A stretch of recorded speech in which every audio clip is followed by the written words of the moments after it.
රසායන විශේෂ බහුවර්ණ විවරණයක් එක්ක එකතු වෙන්නේ ඒකේ පළවෙනි කොටස. ඒතර මේක දාන්නේ මම මගේ පන්ති ළමයින්ට සහ ඒ වගේම මේ දැන් මේ විදිහට ඉලින්ස් ටුටෝරියල් එකේ අපි වීඩියෝස් 17කින් ඉනෝගනික් ටික උගන්වලා ඉවර කරලා තියෙන්නේ. ඒවා බලපු නිසා අපි මේ ආයෙත් ඒ වගේම විශේෂ පැකේජ් එකක් විදිහට ඉනෝගනික් වීඩියෝස් 13කට ඊමේල් එකකින් කියන්නේ වෙබ්සයිට් එකට ලොග් වෙලා බලන්න පහසු. මේ කියන්නේ ගැටලුකාරී වෙන අයට විශේෂ පැකේජ් එකක් විදිහට සම්පූර්ණ වීඩියෝස් 17ම මේ වෙද්දි නිකුත් කරලා තියෙනවා. ඒකත් බලනවා වීඩියෝ එකක් දාලා තියෙන විස්තර කොහොමද ඒක මිලදී ගන්නෙ විස්තර සම්බන්ධව මම දැනුවත් කරලා තියෙනවා. අන්නේ හැමෝම වෙනුවෙන් තමයි මේ වීඩියෝ එක දාන්නේ. ඉතින් බලමු එහෙනම් මෙතනදී මම සාකච්ඡා කරන්නේ මෙහෙමයි මේ ජෙනරල් කෙමිස්ට්‍රිත් එක්ක අණු වල හැඩ බංගන කෝණ අයනීකරණ ශක්තිය ඔන්න ජෙනරල් කෙමිස්ට්‍රිත් එක්ක ඉනෝගනික් ප්‍රශ්න කලවම් කරලා එනවනේ. අන්න ඒ වගේ ප්‍රශ්න ටිකක් තමයි කතා කරන්න අපිට 2019 පේපර් එකේ අතරම ගොඩාක් මේ වගේ ප්‍රශ්න තිබුණා. හරි. ඒතකොට දැන් හැම අවුරුද්දෙම නම් මෙහෙම ජෙනරල් එක දාපු ඉනෝගනික් නෙමෙයි එන්නේ. කෙලින්ම ඉනෝගනික් වලින් වගේ ප්‍රශ්න ගොඩක් එනවා. නමුත් දැන් ගිය අවුරුද්දේ 2019 අවුරුද්දේ ඉනෝගනික් ප්‍රශ්න ගොඩාක් ඒවා පදනම් වෙලා තිබුණේ මේ ජෙනරල් කෙමිස්ට්‍රි වල අන්තරාණුක බල බන්ධන ගුණනොත් එක්ක සම්බන්ධ කරගෙන මම පොඩක් ජෙනරල් ටිකුත් මතක් වෙන එක මේ ප්‍රශ්න ටික සාකච්ඡා කරනවා. එතකොට මේ දැන් සමහර කවුරුද නම් කෙලින්ම ඉනෝගනික් විතරක් වලින් ප්‍රශ්න ගොඩක් එනවනේ. දැන් ගිය අවුරුද්දේ ඒ වගේ නෙමෙයි ජෙනරල් එක කලවම් කරපු ප්‍රශ්න එකක් තමයි තිබුණේ. දැන් හැම අවුරුද්දෙම මෙහෙම වෙනකොට අපිට හිතන්න බෑ. හරියට මේක මතක් කරගමු. එතකොට 2019 පේපර් එක ගන්න 2019 පේපර් එකේ මුලින්ම කතා කරනවා 14 වෙනි MCQ එක 2019 පේපර් එකේ 14 MCQ එක. හරි එතන නිවැරදි ප්‍රකාශය තෝරන්න කියලා තියෙන්නේ බන්ධන කෝණ ගැන අහන NF3 NH3. එතන මේක ඇත්තටම ඉනෝගනික් පාඩමක් නෙමෙයි. මේක ඉනෝගනික් සම්බන්ධ ප්‍රකාශයක් තියෙනවා. මේක ජෙනරල් ප්‍රකාශයක් මුල් එක. හරි. ද්විධා බන්ධන පාඩමේ අනුල හැඩ පාඩමේ සම්බන්ධ ප්‍රශ්නයක්. NF3 NH3 වල බන්ධන කෝණ ගැන. මෙහෙමනේ. දැන් NH3 ගත්තොත් තනි පරමාණු මැද හරි NH3 ගේ වටේ H3 දැම්මට පස්සේ සිග්මා 3 කොම සෙට් වෙනවා. පස්වෙනි කාණේ 5 වෙන 1 2 3 4 5 විදිහට දෙකක් තිබ්බම සිග්මා 3යි එක සැරයක් අපි තිබ්බාද හැඩය ත්‍රිකෝණාකාර පිරමීඩය. හරිද? ත්‍රිකෝණාකාර පිරමීඩය වෙද්දී මේ කෝණ කීයද මේ ඉලක්කම් මේ කෝණ අංශක 107යි. ඇමෝනියාගේ බන්ධන කෝණය ගත්තොත් අංශක 107යි. එතකොට ත්‍රිකෝණාකාර පිරමීඩය හැඩය ත්‍රිමාණ වෙනුත් මෙහෙම නෙදියන්නේ මේ. ඔන්න ත්‍රිකෝණාකාර පිරමීඩය හැඩය වෙන්නේ මේ අස්සේ කෝණය මම මේ කියන්නේ මැද එන වටේ H3 තුන් පැත්තට මෙහෙම ගිහිල්ලා දිනවා පිරමීඩයක් විදිහට මෙහෙම මෙන්න මේ අතර කෝණ කීයද මේ කෝණ ගත්තොත් අංශක 107යි. ඇමෝනියාගේ බන්ධන කෝණය අපි දර්ශී උදාහරණ වශයෙන් ගන්න ත්‍රිකෝණාකාර පිරමීඩය වලට NH3 එනකොට බන්ධන කෝණය අංශක 107යි තමයි මතක තියාගන්න එකක් බන්ධන කෝණ වල. ඕනම ඉක්මනට බන්ධන කෝණ ටික කියන්න රේඛීය නම් බන්ධන කෝණය 180යි නේ. ඊට පස්සේ ජලය වගේ නම් කෝණික වෙද්දි සිග්මා 2යි 1/2 නම් ජල අණු වගේ නම් කෝණික වෙද්දි සිග්මා 2යි 1/2 නම් කෝණික වෙද්දි අංශක 104යි සමාන නැත්නම් 105 කියලා කියන්න පුළුවන් ආසන්න. හරිද? ඊට පස්සේ SO2 වගේ වෙද්දි කියන්නේ සිග්මා 2යි 1/1 වෙලා කෝණික වෙද්දි අංශක 118ක් හෝ 19ක්. විස්තර පොඩක් අඩුයි කියලා කියනවා අංශක 118ක් හෝ 119ක්. තලියට ගුණාකාර වෙද්දි අංශක 120යි. හරිද? ඊට පස්සේ ත්‍රිකෝණාකාර පිරමීඩය වෙද්දී අංශක 107යි. චතුස්තලී වෙද්දී CH4 ගේ චතුස්තලී වෙද්දී අංශක 109ශ භාගයන් ආසන 109යි. එතකොට අන්න ඒක මතක තියාගන්න තියෙන කෝණ වලින්. එතකොට NH3 ගත්තොත් ත්‍රිකෝණාකාර පිරමීඩය කියන අංශක 107යි. එතකොට ත්‍රිකෝණාකාර පිරමීඩයම නේද කවුද මේ NF3 ගත්තත් එයත් මේ වගේමයි. එයත් ත්‍රිකෝණාකාර පිරමීඩයම තමයි. හරි? එකම හැඩයේ තියෙන දෙන්නෙක් ගත්තොත් බන්ධන කෝණ ඇත්තටම ආසන්නව සමානයි. එකම හැඩයේ තියෙන දෙන්නෙක් සැලකුවොත් එහෙම ඒ දෙන්නගේ බන්ධන කෝණ ආසන්නව සමානයි. එකම හැඩය කියන්නේ මෙහෙමයි. දැන් ජලය කෝණික වෙනවා සිග්මා 2යි 1/2යි ඇවිල්ලා 104.5යි. සිග්මා 2යි 1/1ක් ආවොත් SO2 වගේ ඒක කෝණික. හැබැයි එතන ඒ කෝණික වෙච්ච විදිය වෙනස් නිසා SO2 කෝණික වෙද්දී සිග්මා 2යි 1/1ක් වෙලා කෝණික වෙද්දී 118ක් වදහන තමයි කෝණ. අර එකම මොඩල් එකකට දැන් මෙතන සිග්මා 3යි 1/1යි. සිග්මා 3යි 1/1යි. එකම මොඩල් එකනේ. ත්‍රිකෝණාකාර පිරමීඩය හැටි. එතකොට මේකේ බන්ධන කෝණය ආසන්න 107ම තමයි. මේ කෝණත් 107ම තමයි ආසන්න. හැබැයි පොඩි වෙනසක් තියෙන වෙනස ගන්න ටික මම කියලා දෙන්නම්. n දෙකටම පොදු වෙන්නේ. මෙතන h ගත්තොත් අරය කුඩා පරමාණුවක්.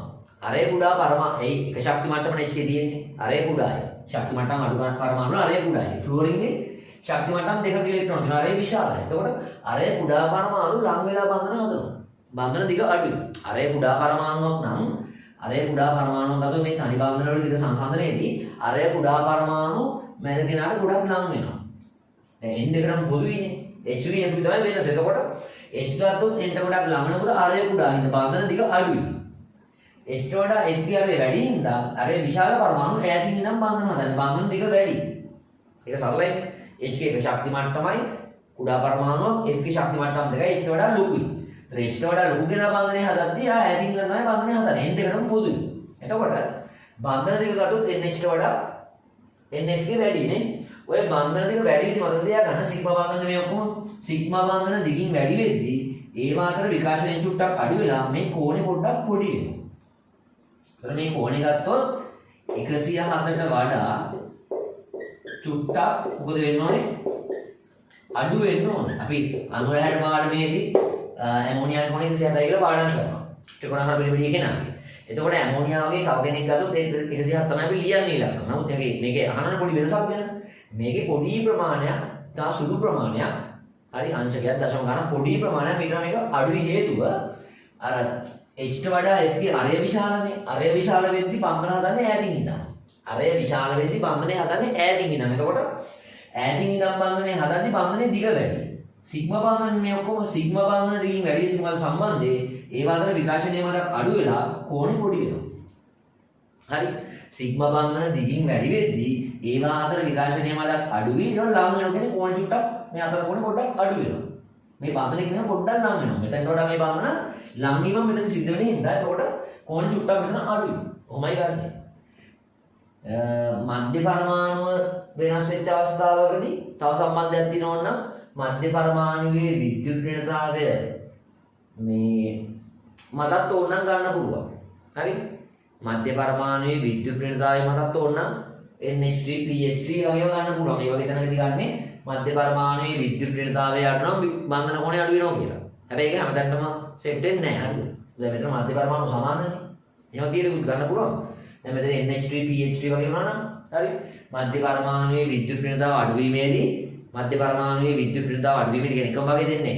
එකම වගේ එකම හැඩේ දෙන එකම මොඩල් එකේ දෙන්නේ ගත්තොත් මධ්‍ය පරමාණු වෙනස් නම් අන්න මධ්‍ය පරමාණුවේ විද්‍යුත් ඍණතාව අඩු වීමේදී බන්ධන කෝණේ ඉතාසුළු වශයෙන් අඩු වෙන්නේ මත ඉරියුත් ගන්න පුළුවන් අවශ්‍ය නම් දෙක හැමතැනම බලමු වෙන මේක හැමතැනම බලමුයි සිග්මා බන්ධන ගත්තොත් එකම හැඩේ දින දෙන්නේ එකම මොඩල් එකේ දෙන්නේ එතන සිග්මා බන්ධන දෙකින් වැඩි වෙද්දි සිග්මා බන්ධන අතර විකාශනය අඩු වෙලා ලං වෙනවා එතන බන්ධන කෝණේ චුට්ටක් අඩු වෙනවා බොහොම චුට්ටයි අසම සමානයි නෙවෙයි බොහොම චුට්ටක් මේකට නම් මේක ඉස්සරහට පොඩ්ඩක් අඩුයි එහෙනම් බලන්න NF3 වල බන්ධන කෝණය NH3 වලට වඩා විශාල වෙන්නේ කුඩා වෙන්නේ නේ හැබැයි එසේ එකෙන් ලියන්නවත් අපි එක මුත්‍රේ ලියන්නේ 107ක් මේකට දෙන්නේ 107ක් මේකට ලියන්නේ සංසන්දනය කරන ආවොත් ඉන්න බොහොම පොඩි ගානක් අංශක දශම ගානක් අංශකයක් ඔය පොඩිම ප්‍රමාණයක් මේක මීටර අඩුයි ඒක. පැහැදිලිද නේ කියන්නේ? හරි. අපි මේ අංශක ගණන් පාඩම් කරන්නේ නැහැ. නිකන් තර්ක කරලානේ ගන්න. තර්ක කරන මම ආට කිව්වේ සිග්මා බන්ධන දිගින් වැඩි නම් ඒ කියන්නේ අරේ ලොකු පරමාණුවක් එක්ස්ට්‍රාට ලොකුනේ F. අරේ ලොකු පරමාණුවක් බන්ධන හදන්නේ ඈතින් ඉන්න. බන්ධන දිග වැඩි. බන්ධන දිග වැඩි වෙද්දී මාත්‍ර විකාශනය ටිකක් අඩු වෙනවා. විකාශනය අඩු වෙනකොට ලං වෙන්න බලන්න. එතකොට මේ කෝණේ චුට්ටක් පොඩි වෙනවා. හරි. දැන් මේ ප්‍රකාශය වැරදි අනිත් පැත්තට තියෙන්නේ නේ. ඊට පස්සේ බලන්න 17 වෙනි කාණ්ඩේ කියන්නේ රෝම ඉලක්කමෙන් 7 නැත්නම් 7 කියන්න පුළුවන්. හරි. 7 වෙනි කාණ්ඩේ 17 වෙනි කාණ්ඩේ මොඩල් වල ඔක්සිජන් අවස්ථා ඍණයේ නම් ධන 7 දක්වා වෙනුම් කරයි. ඔව්. ඒ ප්‍රශ්නේ ප්‍රකාශ පොඩි ගැටලුවක් තියෙනුනේ. දැන් 17 වෙනි කාණ්ඩේ මොඩල් සියල්ලක්ම කිව්වනම් මේ ප්‍රකාශය වැරදි. සියල්ලක්ම කියලා නෑ. මොකද ෆ්ලුවරින් කවදාකවත් ධන ඔක්සිජනක් වෙන්නන්නේ නෑනේ. විද්‍යුත් ඍණතාව වැඩිම වෝල්ටාවේ ෆ්ලුවරින් කවදාකවත් ධන 7 වෙන්නන්නේ නෑ.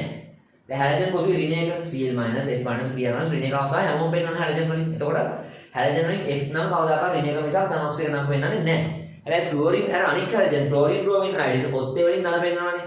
ධන 1 ධන 3 ධන 5 ධන 7 1 3 5 ඔත්තේ ඉලක්කමනේ ධන 1 ධන 3 ධන 5 ධන 7 උදාහරණ අපි නොකනිකල්දී කතා කරලා දින්න. එතකොට කෙලින්ම මේ ප්‍රකාශය අපිට හරි කියලා ගන්න පුළුවන් මොකද 17 වන කාණ්ඩයේ මුල් ද්‍රව්‍ය ඔක්සිජන් අවස්ථා ඍණයකයේ සිට ධන 7 දක්වා වෙනුම් කරයි වරදක් කියන්න බෑ. මොන 17 වෙනි කාණ්ඩයේ හැලජන් කාණ්ඩයේ හැමෝම ගුණ මේක වැඩි මොකද ෆ්ලුවරින් ධන ඔක්සිජන් නම් වෙනන්නේ නැති හින්දා. හරිද? නමුත් පොදුවේ 17 වෙනි කාණ්ඩ හැලජන් කියලා ඍණයකින් ධන 7 දක්වා වෙනුම් කරයි කොහොමද වරදක් කියන්න බෑ මොකද මේකේ හැමෝම කියලා නෑ. හැලජන් කාණ්ඩේ සියල්ලම කියලා කරන්නේ මේ ප්‍රකාශය වැරදි වෙන්නේ. මොකද F ධන ඔක්සිජන් නම් වෙනන්නේ නැති හින්දා. එතන මේ ප්‍රකාශය හරි කියලා ගන්න ඇත්තටම පුළුවන් අවුලක් නැහැ. නිවැරදි තමයි අහන්නේ. චුට්ටක් අනිත් ටිකත් බලමු දැන්. අනිත් ටිකත් බලන්න මොකටද කියන්න බෑ. 3. කාමරුෂ්ණතිය සල්පක වඩාම ස්ථාය ස්වරූපේ ඒකාන්ත සල්ප බොරුවක් නෙකනේ. සල්පක බහුරුපයාකාර රොම්බසිය සල්පනේ වඩා ස්ථායි. රොම්බසිය සල්ප ඒකාන්තී සල්ප සුවිකාර සල්ප කල්ලමේ සල්ප වයි වඩා ස්ථායි මොකද්ද? රොම්බසිය සල්පනේ නේ. ඒත් ඇල්ෆා සල්ප කියලා කියනවා. රොම්බසිය සල්ප නැත්නම් ඇල්ෆා සල්ප. රොම්බසිය නැත්නම් ඇල්ෆා සල්ප තමයි වඩාස්ථායි ස්වරූපය. එතකොට ඒකාංශ සල්ප නෙමෙයි වඩාස්ථායි. වැඩ දින ඒ ප්‍රකාශය. 4. කාබන්ගේ බහුරූපීයකට දියමන්ති මිලියන මොකද කියන්නේ? කවුද වැඩ මේ ඝනත්වයෙන් වැඩි? කාගෙන් දැඩි ස්වභාවය ගොඩක් වැඩි? දියමන්ති වල නේ. එක කාබන් කෙනෙක් වටේට තව කාබන් 4ක් නැදිච්ච අර ත්‍රිමාන ස්වරූපේ වැඩි. දැන් මිලියන් ගත්තොත් එක කාබන් කෙනෙක්ට තව කාබන් 3ක් නෙමෙයිද තියෙන්නේ. එතකොට ත්‍රිමාන ස්වරූපයේ අර මේවා ඇත්තටම ගත්තොත් සමජාතීය සහ සමුජ්ජ දැලිස්නේ. සහ සමුජ්ජ බන්ධන වලින් එකම ජාතිය පරමාණු බැඳිච්ච මහා යෝධ අණු. එතකොට අර ත්‍රිමාන ස්වරූපයේ දියමන්ති වල ගොඩක් වැඩි. ඒතකොට එතන ගත්තොත් දැඩි බව, ද්‍රවාංක ඝනත්වය වැඩි මිලියන් වල දියමන්ති වල. නේද? ඒකෝර බලන්න. මිලියන් වල ඝනත්වය දියමන්ති වල වැඩි නෑ. අඩුයි නේද? 5. වායු අවස්ථාවේදී ඇලුමිනියම් ක්ලෝරයිඩ් අෂ්ටක විදිහට උත්තර කරන්නේ. එහෙමනේ. ඇලුමිනියම් ක්ලෝරයිඩ් වලදී ඉලෙක්ට්‍රෝන අෂ්ටකය සම්පූර්ණ වෙන්නේ නැහැ. AlCl3 වලදී ඉලෙක්ට්‍රෝන අෂ්ටකය සම්පූර්ණ නැහැ. තලියට ගුණාකාර අණුවක් මම හැඩයක් දින්නේ නැහැ මෙතන. මම නිකන් අදින්නම්. ඇලුමිනියම් ක්ලෝරයිඩ් ගත්තොත් ඉලෙක්ට්‍රෝන අෂ්ටකය සම්පූර්ණ වෙනවා. බලන්න ඇලුමිනියම් වටේ මොකද වෙන්නේ? තමන්ගේ තුන්වෙනි ගාන තුන හරි තුන්වෙනි ගාන තුන හරි එකයි දෙකයි නෑ. නමුත් මුළු එකතු 1 2 3 4 5 6 අෂ්ටකේ නෑනේ. AlCl3 ඉලෙක්ට්‍රෝන අපි කියන ඇලුමිනියම් ඉලෙක්ට්‍රෝන ඌණ මේ ප්‍රභේදයක්. බොහොමයක් සංයෝගවලදී ඇලුමිනියම් බෙරිලියම් බෝරෝන් ඉලෙක්ට්‍රෝන ඌණයි. මොන කියන අෂ්ටකේ පිළිවෙල නෑ. අඩුයි හිඟයි. එතකොට හැබැයි ඇලුමිනියම් ක්ලෝරයිඩ් පවතින මොකක් විදියටද? එයා ඩබල් වෙනවනේ. ද්වි අවයවයක් කියලා කියනවනේ. ඇලුමිනියම් ක්ලෝරයිඩ් ද්වි අවයවයක් වශයෙන් පවතිනවා කියලා කියනවා. හරි? කියන්නේ මෙයා ඩබල් වෙනවා Al2Cl6 කියලා. එතෙන්දි මොකද වෙන්නේ? එතෙන්දි වෙන්නේ ඇත්තටම මෙන්න මේ ක්ලෝරීන්ගෙන් මම පොඩ්ඩක් පෙන්නන්න කියන්නේ නැහැ. මේ ක්ලෝරීන්ගෙන් දායක බන්ධනයක් හදුන මේ ඇලුමිනියම් පැත්ත. කියන්නේ ඊතලකින් පෙන්වන දායක බන්ධන. ඒ කියන්නේ මේ ක්ලෝරින් එක සරය ගොඩක් ලබා දීලා මේ ඇලුමිනියම් හිස්කාක්ෂිකයකට දායක බන්ධනයක් හදනවා. පැහැදිලිද? මේ ක්ලෝරින් අනිත් ඇලුමිනියම්ට හදන දායක බන්ධන. මොනවා වගේ දෙන්න සෙට් වෙනවා ඩබල් වෙනවා. එතකොට දායක බන්ධන දෙකකින්. එතකොට අද අස්තරිය වෙනවා. පැහැදිලිද? ඒක දායක බන්ධනයක් මේ ඊතලකින් නිරූපණය කරන්නේ අනිවාර්ය දෙයක් නෙමෙයි. අපි ලුයිස් විවල්දිම දින්නේ නැහැ නේ. නිකන් බන්ධනය පෙන්නන්න. එතකොට කොහොමද වෙන්නේ අතරම? මෙන්න මේ වගේ. එතකොට ඇලුමිනියම්ට තුන්වෙනි ගානේ 4යි කියලා මයිනස් එකක් එනවා නේ. මේ එක සැරේ උඩ ගිහින් දාන්නාට ක්ලෝරින් මොකක්ද දෙන්නේ? ක්ලෝරින්ට ප්ලස් එකක් වෙනවා අයි. 7 වෙනි ගානේ දැන් තියෙන්නේ 1 2 3 4 5 6 කාණ්ඩාංකයට අඩු ඉලෙක්ට්‍රෝනයක් නේ. ඔය ඊතල සෙල්ලම් දාන්නේ අපි ලුයිස් විවල්දින්නේ. ඔන්න ඇලුමිනියම් ක්ලෝරයිඩ් වල ඇලුමිනියම් තුන්වෙනි ගානේ 4ක් ඉදි කාණ්ඩාංකයට වැඩි ඉලෙක්ට්‍රෝනයක් මයිනස් වෙනවනේ නේ. ඔන්න Al2Cl6 ඕකට කියන ඇලුමිනියම් ක්ලෝරයිඩ් දී අවයවය කියලා නේ. ඩබල් වෙනවා.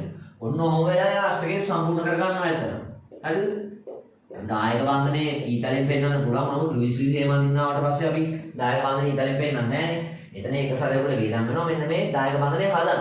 හැදුවට පස්සේ සාමාන්‍ය සහ සමුදය බන්ධනයක් වගේම තමයි. ඒකට මේ තිත් දෙක මේකට වේදම් වුණාට පස්සේ මේක දායක බන්ධන සෑදීමක්. ක්ලෝරින් එක සැරේකට ඇලුමිනියම්ගේ හිස්කාක්ෂිකයට ලබා දීම. පැහැදිලි කියලා. එතකොට ක්ලෝරින් 7 වෙනි කාණ්ඩ මේ 7ක් තිබුණේ දැන් කී 2 2 3 4 5යි. කාණ්ඩාංකයට වඩා අනුගම ඉලෙක්ට්‍රෝනයක් ප්ලස් වෙනවා නේද? මම දිය විස්තර කරන්න දැන් YouTube එකේ බලන්න. දිවිහා බන්ධන පාඩම් වල මුල් ටික. ලුයිස් විහෝද නැහැ. එතකොට දැන් බලන්න මේ ධන ඍණ ධනනේ කඩගම් බිඳුවක් එනවා. අන්න Al2Cl6 දී අවයවයේ ඇලුමිනියම් ක්ලෝරයිඩ් ඩබල් දිනවා. ඇයි මෙහෙම කරන්නේ? AlCl3 වලදී ඇලුමිනියම්ගේ තුන්වෙනි කාණ්ඩ තුන හරිය කියාය. නමුත් මුළු එකතුව බන්ධන වල හවුලේ අණුජාත එකතුව අෂ්ටකයට උත්තර කරන්නේ නැහැ. 6යි එකතු දෙන්නේ නම් අෂ්ටකේ පුරව ගන්නොත් දැන් අෂ්ටකය හරි 1 2 3 4 5 6 7 8යි. 1 2 3 4 5 6 7 8යි. ඇලුමිනියම්ගේ අෂ්ටකේ පුරව ගන්න උපක්‍රමය මොකක්ද? යා ඩබල් වෙනවා. දී අවයවයක් හදනවා. Al2Cl6. එතකොට ඔබ වායු අවස්ථාවේදී තියනවාද කියලා විතරම දැනගෙන ඉන්න ඕනේ නෑ. හරිද? වායු අවස්ථාවේදී මේක තියෙන්න පුළුවන්. ඉතින් මෙහෙමයි. වෙනත් භෞතික අවස්ථාවලදී මේක තියෙන්න පුළුවන්. හරි? අර රිසෝස් බුක් එකේ අලුතෙන්ම දාලා තියෙනවා විශේෂයෙන්ම වායු අවස්ථාවේදී Al2Cl6 පවතී අෂ්ටකයට උත්තර කරයි කියලා. ඒකයි මේ වචෙන් දීලා තියෙන්නේ. මේ වචනෙන් වරද්දන්න දීලා කියලා හිතන්න එපා. එහෙම හරිද? කියන්නේ මේක විශේෂයෙන් වායු අවස්ථාව කියලා පොදුවේ පාඩම් කරන්න ඕනේ නෑ. පොදුවේ ගත්තොත් ඇලුමිනියම් ක්ලෝරයිඩ් ඩබල් වෙලා Al2Cl6 දී අවයවයක් වෙලා අෂ්ටක විදිහට උත්තර කර ගන්නවා. හරිද? ඒක වායු අවස්ථාව කියලා දෙනවා රිසෝස් බුක් එකේ දෙනවා. මේක වායු අවස්ථාවේ තමයි මේ විශේෂයෙන් තියෙනවා සඳහන් කරනවා. අනිකුත් භෞතික අවස්ථාවලදී උනත් මේක තියෙන්න පුළුවන්. හරි? ද්‍රව අවස්ථාවේදී නම් මේක තියෙන්න පුළුවන්. හරි? එතකොට ඒක වැඩි හිතන්න යන්න එපා ඔයා. එතකොට මෙයා දී අවයවයක් හරියට. ඒතර පහත් අඩිය වගේ මොකද්ද වඩා හරි? එහෙම කියන්න අමාරුයි ඉතින්. දෙකද පහද හරි කියලා. හරි? මේ ප්‍රශ්නේ හඳුන කට්ටියගේ වැරද්දක් ඇත්තට මේක. ඒතර ලකුණු දෙන්න උනා උත්තරයන්ට 2ටයි 5ටයි 2 තමයි. මොකද තරක පැත්තෙන් ගත්තාම දෙවෙනි එකේ මොකද හැලජන් සියල්ලම කියලා නැහැ නේ දෙවෙනි ප්‍රකාශය. ඒකත් නිවැරදි කියලා ගන්න පුළුවන්. පහෙත් අවුලක් නැහැ. අෂ්ටකයේ තෘප්ත කරනවා මොකද මේක අවයවයක් බවට පත් වෙලා නේද? එතකොට දෙවෙනි ප්‍රකාශෙත් වරදක් කියන්න බෑ සාධාරණව. පහෙත් වරදක් කියන්න බෑ කියලා ලකුණු දෙන්න සිද්ධ වුණා 2යි 5යි 2යි. එහම අපි මේ බලන්න උත්තරයන්ක 2කටත් ලකුණු දුන්නා 5කටත් ලකුණු දුන්නා. එහෙනම් කියන්නේ 2 හෝ 5 තමයි උත්තරේ ගන්න වෙන්නේ. දෙකම ලකුණු දුන්නා. හරි. ඊගාට එනවා 2019 පේපර් එකේම ප්‍රශ්නාංක 23 ක්ලෝරින්ගේ ඔක්සි අම්ල ගැන අහලා තියෙනවා. හරිද?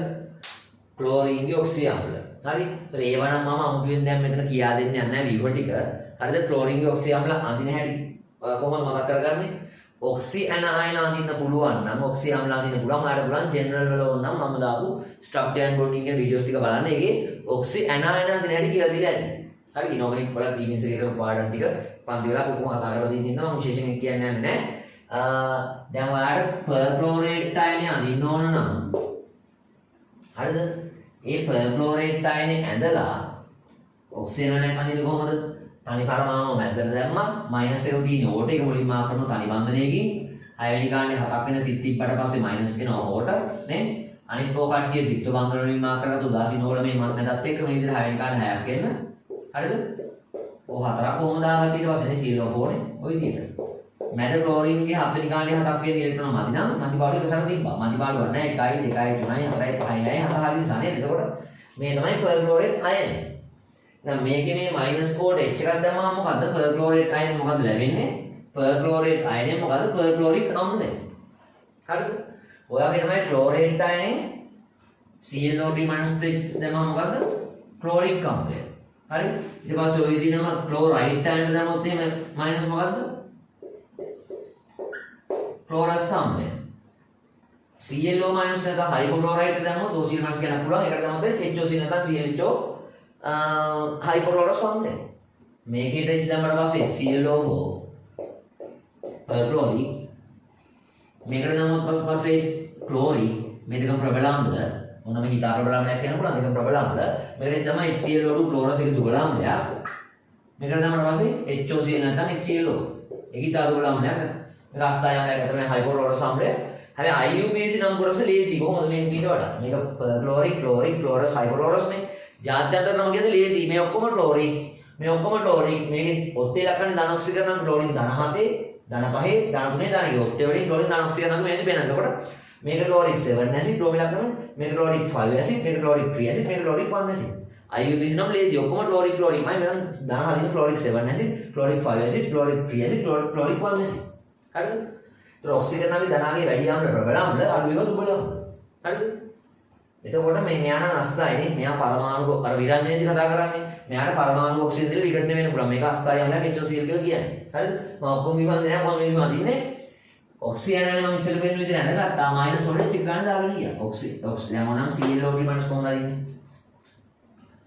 Cl එක මැද තනි පරමාණුව මයිනස් වල තනි බන්ධනයකින් 6 වෙනි ගානේ 7 වෙනි තිත් තියාගන්න තනි බන්ධන වලට මයිනස් අනිත් තෝතුණු ද්විත්ව බන්ධන වලින් දාන උදාසීනව 6 වෙනි ගානේ 6 වෙනි තිත් තියන්න මේ විදිහට ඊට පස්සේ 5 වෙනි ගානේ 5 වෙනි 1 2 3 4 සෝරි 7 වෙනි ගානේ 7 වෙනි තිත් තියන්න ඕනේ 1 2 3 4 5 දින 6 7 හරි දැන් මේ වයිදී ක්ලෝරින් අෂ්ටකේ ගන්න අවුලක් නැහැ මොකද ෆොස්ෆරස් සල්ෆර් වලින් වගේ කට්ටිය අෂ්ටකේ බ්‍රෝමින් වගේ කට්ටිය අෂ්ටකේ පයින්න පුළුවන් නේ තිබෙන්න පුළුවන් අෂ්ටකේ වැඩි දෙන්න පුළුවන් නේ හරි එතකොට මේ වගේ විහුඩි ගන්න පුළුවන් ඔක්සිජන් වලදී මයිනස් වල H දාගෙන යනකොට ඔක්සිජන් වලට ගේමක් නැහැ හරි මොකද තාම සල්ෆර් නැහැ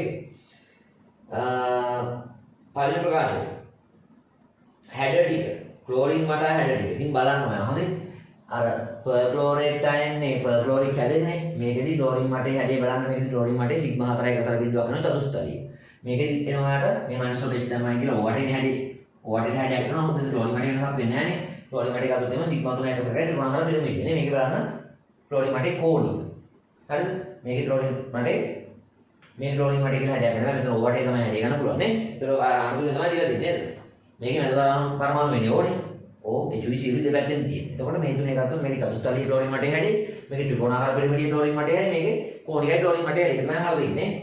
ඒතර ඒක හරි නේද? ඒක අවුලක් නැහැ. ඔක්සිජනනාගමක ඔත්තේ වලින් එකතු වෙන පහදේ එකක් හරි.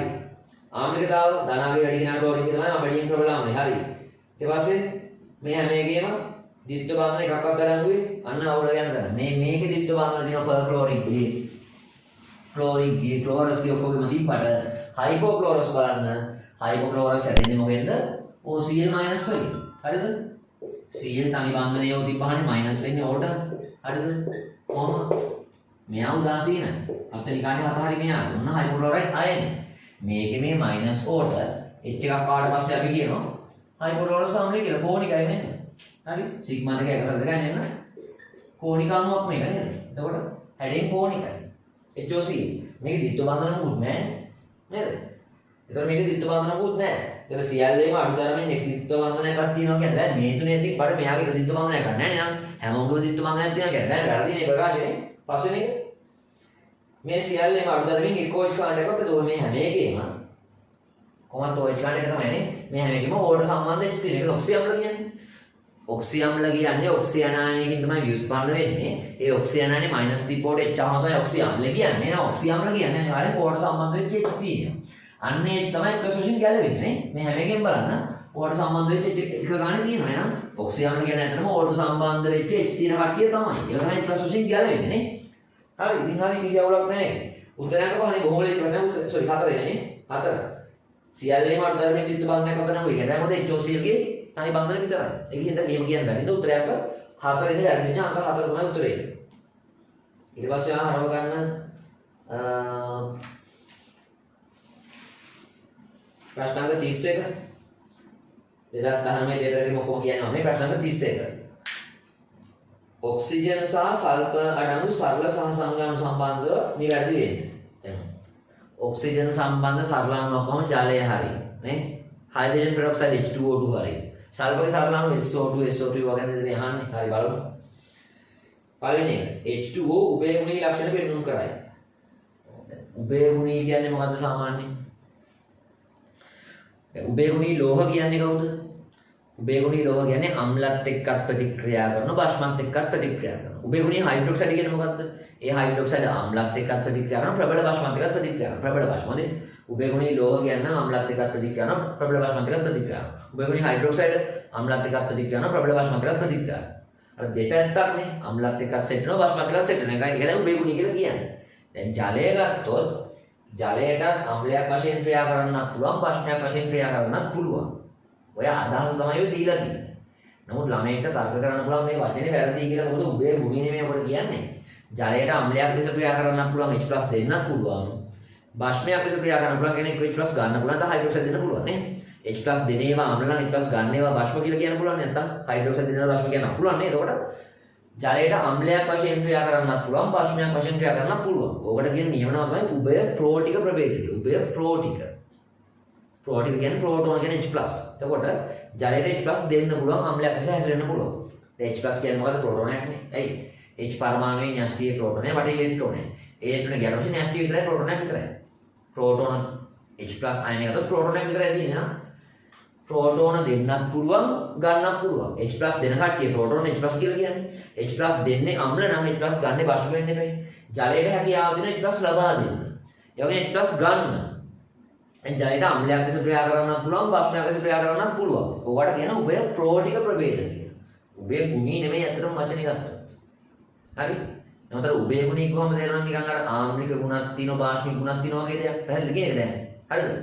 දැන් අම්ලත් එක්ක සෙට් වෙන්නේ බාෂ්ම බාෂ්මත් එක්ක සෙට් වෙන්නේ අම්ලනේ. අර දෙපැත්තම කියන දා උභය ගුණික අදහස් කරගෙන. නැත්නම් හරිම වචනේ ජලය ගත්තොත් එහෙම ජලය උභය ප්‍රෝටික ප්‍රභේදයක්. උභය ගුණී නෙමෙයි වචනේ උභය ප්‍රෝටික. H+ දෙන්න පුළුවන් H+ ගන්නත් පුළුවන්. උභය ප්‍රෝටික ප්‍රභේදය වට කියන්නේ. උභය ගුණී කියන එක අපිට නිකන් හිතන්න පුළුවන් මේ ආම්ලික ගුණක් දක්වයි බාෂ්මික ගුණක් දක්වයි කියලා. ඒකට ඒක හරි කියලා ගන්න පුළුවන්. නමුත් ගැඹුරින් කල්පනා කරනවා මේක වැරදි කියලා ගන්නත් පුළුවන්. ඇත්තටම ප්‍රශ්න පත්‍රයේ වගේ දෝෂ තියෙනවා. ඉතින් අනන්තවත් තියෙනවා. ඉතින් මොකක්ද අපි කරන්නේ? හරි? එතකොට ඉතින් වචන හරම ඇත්තටම වචන වලින් ඒගොල්ලෝ හිතාමතා මේවා හදන්න නැතුව ඇති මේ ප්‍රශ්න මේ විදිහට. නමුත් ඒ වචන ඔස්සේ ඇත්තටම උත්තරේ දෙපැත්තකට ගන්න පුළුවන්. හරි? ඒක තමයි පහුගිය අවුරුදු කීපෙ මේගොල්ලන්ට බලන්න ප්‍රශ්න පත්‍රයේ ගත්තොත් ප්‍රශ්න 5ක 6ක උත්තර දෙක 3 3ම දීලා. ඒ කියන්නේ ප්‍රශ්න වල දෝෂ තියෙනවා. ඉතින් ප්‍රශ්න වල දෝෂය කියලා විභාගන වල ඉන්න. හරි? එන හැටියට මොන දෙන්නේ පැහැදිලි කියද? අර මම අර කිව්ව ඇත්ත සිද්ධිය. ඉතින් මෙතන මේ ප්‍රකාශය වැරදි කියලා නම් හිතලා තර්ක කරනවා උඹේ ගුණී නෙවෙයි නියමචන උඹේ ප්‍රෝටික කියන එක. නමුත් අර මෙතන අදහස් කරන්නේ ජලයට අම්ලයක් වශයෙන් ක්‍රියා කරන්නත් පුළුවන් බාෂ්මයක් වශයෙන් ක්‍රියා කරන්නත් පුළුවන් සිද්ධිය මේ කියන්නේ. ඒක එහෙම වුණා හරින්නේ. ඉතින් මට කරන්න දෙයක් නැහැ හොඳේ. ඒ ප්‍රකාශය හරි කියලා ගන්න පුළුවන්. හරිද? එහෙම තමයි අරන් තියෙන්නේ. හරිද? මොකද අර වගේ තරකුත් තියෙනවා. H2O2 වල තාපාංගය ජලයට වඩා ඉහළද? ඔව්. ජලයේ තියෙන ප්‍රබල ස්පන්දන මතකනේ. ඒ කියන්නේ හයිඩ්‍රජන් ධන ද්‍රව්‍ය වෙලා ඍණ ද්‍රව්‍ය ඔක්සිජන් හරි ෆ්ලුවරින් හරි නයිට්‍රජන් හරි නම් අණුවක ධන ද්‍රව්‍ය H වෙලා ඍණ ද්‍රව්‍ය F හරි O හරි N හරි නම් ඒ වගේ අණු ඉතාම ද්‍රවීයයි. අපි කියනවා අධික ද්‍රව්‍ය ගුණයක් තියෙනවා කියලා. ඒතර ජලය ගත්තොත් H+ delta O- delta අධික ද්‍රව්‍ය ගුණයක් තියෙනවා. H2O රුත් ඒ වගේ H+ delta O- delta අධික ද්‍රව්‍ය ගුණයක් තියෙනවා. ඉතාම ද්‍රවීය අණු. මේ දෙකේම OH කාණ්ඩ දෙක බැගින් තියෙනවා. මේ OH රැපෙච් බඳුන් දෙක බැගින් තියෙනවා. එතකොට තාපාංගය ගත්තොත් ජලයේ 100යිනේ. 100කට වඩා තාපාංගය H2O2 වල වැඩි. මොකදද හේතුව? අර අන්තරාණුක බල සමාන ප්‍රභේදවල තාපාංග සංසන්දනයේ ජෙනරල් වලදී උගන්වන්න පුළුවන් මොනවද? කොහමද? අන්තරාණුක බල ප්‍රබලතාවය වැඩි නම් තාපාංගය වැඩිනේ. වාෂ්ප වෙන මාරු තාපාංගය වැඩි කියලා කියනවනේ. අන්තරාණුක බල එකම જાතිය වෙද්දී අණුක ස්කන්ධ වැඩි යගේ තාපාංගය වැඩි. දැන් ජලයට වඩා H2O2 ගේ අණුක ස්කන්ධය වැඩි. ජලය ගත්තොත් 2000 H2O2 වල 1032 මේ බර වැඩි. බරෙන් ගන්න පුළුවන් නේද? ඇත්තටම තව කියන්න පුළුවන් අපට. ජලයටත් වඩා H2O2 වල තියෙන H බන්ධන ප්‍රබලත්වය වැඩිම කියන්න පුළුවන්. දැන් ජලයට වඩා H2O2 වල තියෙන H බන්ධන එකම જાතිය H බන්ධන උනාට තියෙන්නේ OH කාණ්ඩ තියෙන හින්දා ජලයටත් වඩා H2O2 ගේ H බන්ධන ප්‍රබලතාව වැඩි එක. අර ස්කන්ධයෙන් ගන්න පුළුවන් ජලයට වඩා H2O2 ගේ ස්කන්ධෙත් වැඩි. එකම වගේ අණු දෙකක් OH කාණ්ඩ කොටස් දෙකක් තියෙන අණු දෙකක් ප්‍රබල H බන්ධන තියෙන අණු දෙකක් ඒක දෙක වගේ දෙන්නේ. හැබැයි බර වැඩි කෙනා ඉන්න බර වැඩි කට වාෂ්ප වෙනම ආවේ. ඒතකොට තාපාංගය වැඩි. ජලයේ තාපාංගය 100යි H2O2 ගේ තාපාංගය 100කට වඩා වැඩි. 150ක් වගේ තාපාංගය H2O2. ඉලක්කම ඕනේ පාඩම් කරන්න හරිද? අර සමහර වර්ධිත තේරුම් ගන්නවා H2O2 දූරු පාට බෝතල් වලනේ දාලා තියෙන්නේ. එතන වෙන්නේ මොකද්ද? එතන තාපාංගයක් නෙමෙයි. එතන වෙන්නේ ඉරේලිය කරනවා මේක ද්විධාකරණ ප්‍රතික්‍රියාවට ලක් වෙලා රසායනික විපර්යාසයක් වෙනවා. ජලය සහ O2 බවටපත් වෙනවා. වියෝජනයක් වෙනවා. වියෝජනයේ තාපාංගය කියන්නේ දෙකක් නේ. මොකද්ද වියෝජනය කියන්නේ? වියෝජනයේ රසායනික විපර්යාසයක්. හරි? සංයුග කැඩෙන කොටස් වලට. තාපාංග කියන්නේ මේ සංයුග කොටස් වලට ගැනීම නේ. මොකක්ද ඒක? තාපාංගෙදි වෙන්නේ ද්‍රවයක් නඩන උෂ්ණත්වය නේද? ද්‍රවයක් වාෂ්ප වෙලා ඒ වාෂ්ප පීඩනයේ බාහිර වායු ගෝල පීඩනයට සමාන විදිහක නටනවා නේ. එතන තාපාංගය කියලා කියන්නේ. හරි? ඒතකොට H2O2 වල සංශුද්ධ H2O2 ගත්තොත් එහෙම එයා මේ තාපාංගය කියලා ප්‍රබල H බන්ධන තාපාංගය කියලා ද්‍රවයක්. ජලයටත් වඩා එතන ගත්තොත් ජලයටත් වඩා ප්‍රබල H බන්ධන H2O2 වල තියෙනවා. ජලයටත් වඩා ප්‍රබල H බන්ධන තමයි H2O2 වල තියෙන්නේ. එතන අර එකම જાතියේ H බන්ධන වලින් ගන්නවට වඩා ලේසි ගාට ස්කන්ධයෙන් ගන්න. එකම වගේ අණු දෙකක්. ඒතකොට ස්කන්ධය වැඩි ජලයට වඩා H2O2 වල ඉඳලා යාගේ තාපාංගය වැඩි කියලා හිතන්න පුළුවන්. හරි? ඒක හරියනවා නේද? H2O2 වල තාපාංගය ජලයට වඩා ඉහළයි. හරි? ආම්ලික මාධ්‍යදී පමණක් H2O2 ඔක්සිකාරක ලෙස ක්‍රියා කළ හැකියි. ඒක පට්ට පුළුවන්. රෙඩොක්ස් වල බලන්න මම වීඩියෝස් දෙකක් දාලා තියෙනවා YouTube එකේ. ඒකත් බලන්න පුළුවන් ඔයාලට. H2O2 ගත්තොත් ඔක්සිකරණය වෙන්නත් පුළුවන්, හරණය වෙන්නත් පුළුවන්. ඔය උදාහරණ දෙකම හම්බ වෙනවා. ඕනම මාධ්‍යයක. දෙකෙන්ම හම්බ වෙනවා. මොකද H2O2 ගේ ඍණ ඔක්සිකරණාංකය ඕනේ තියෙන්නේ. ඔය H2O2 ගේ ඍණ ඔක්සිකරණාංකය ඕට බිඳුව දක්වා O2 දක්වා වැඩි වෙන්න පුළුවන්. මොන වෙලාවකද? H2O2 ගේ ඍණ ඔක්සිකරණාංකය O2 දක්වා යන්නේ බිඳුව දෙක වැඩි වෙන්නේ. අනික් කෙනා දාපු අනික් කෙනා ඔක්සිකරණාංකය අඩු වෙනවා නම් අනිත් කෙනා ඔක්සිහරණයක් වෙනවා. ඒ කියන්නේ H2O2 වල ඍණ එකේ O2 දක්වා ඔක්සිකරණය වෙන්න පුළුවන් මොන වෙලාවකද? අනික් කෙනා ඔක්සිහරණයක් කරන උදාහරණයක් ආම්ලික පර්මැංගනේට් නම් MnO4- Mn2+ වල ඔක්සිහරණය වෙනවා. බාෂ්පික පර්මැංගනේට් නම් MnO4- ධන 7 ඉඳන් Mn ගේ ධන 4 MnO2 වලට ඔක්සිහරණය. අන්න මේ විදිහට වට ගන්න පුළුවන් H2O2 O2 බවට පත් වෙන අවස්ථාව උන්ට. ඒ වගේ ප්‍රතික්‍රියා කියලා මම ලියලා බලන්න රොක්සල් සමීකරණ වෙනස් වෙන විදිහ කියලා වීඩියෝස් දෙකකින් පළවෙනි YouTube channel එකේ බලන්න. ඊට පස්සේ මේ තව කතන්දරය ගත්තොත් එහෙම H2O2 වලට ඔක්සි හරණය වෙන්නත් පුළුවන්. ඒ මොන වෙලාවටද? H2O2 වලට ඍණ එකේ O දෙක දින අවස්ථාවට අඩු වෙන්න පුළුවන්. H2O2 ගේ ඍණ ඔක්සිකරණාංගය O දෙන්නේ ඉන්නේ. ඒ ඍණ ඔක්සිකරණාංගය Oට ජලය දක්වා දෙක දින අවස්ථාවට අඩු වෙන්නත් පුළුවන්, හරණය වෙන්නත් පුළුවන්. එහෙනම් H2O2 හරණය වෙන්නේ මොන වගේ වෙලාවටද? අනික් කෙනා ඔක්සිකරණයක් නම් උදාහරණයක් බාෂ්පික මාධ්‍යයේ Cr3+ පුළුවන් ක්‍රෝමේට් දක්වා. ධන 3 ක්‍රෝමෙන් ධන 6ට වැඩි වෙනවා. එහෙනම් එයා වැඩි හින්දා H2O2 ගේ O අඩු වෙනවා ඍණ එක ඍණ දෙක ජලය වලට නේ.